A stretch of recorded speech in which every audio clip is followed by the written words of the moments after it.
কেন জানি মনে হয় ফেসবুক আমাদের মনের কথা বুঝে। মানে আমার কোনো একটু কিছু দরকার হবে, আমি জাস্ট মনে মনে ভাবছি, আমি কোথাও সার্চ করি নাই, গুগলে সার্চ করি নাই, ইউটিউবে সার্চ করি নাই, ফেসবুকে সার্চ করি, কোথাও করি নাই, জাস্ট মনের মধ্যে কথাটা আনছি, সাথে সাথে সাথে সাথে ফেসবুকে সেটা আসা শুরু হয়ে যায়।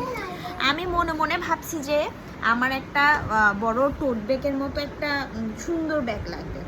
আমি জাস্ট ভাবছি কথাটা, আমি দেখাই, এই যে আমার ফেসবুকে দেখাই,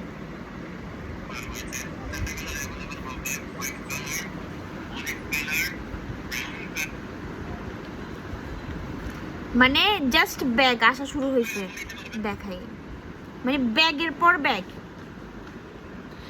ব্যাগের পর ব্যাগ আসতেছে, ব্যাগের পর ব্যাগ আসতেছে, মানে সবগুলো ব্যাগ আসতেছে। এখন আমার কথা হচ্ছে, তোরা এত মনের কথা বুঝোস, মানুষের টাকার সমস্যা হলে বুঝোস না, তখন কিছু টাকা দিতে পারোস না, এত কথা বুঝোস বাংলাদেশ।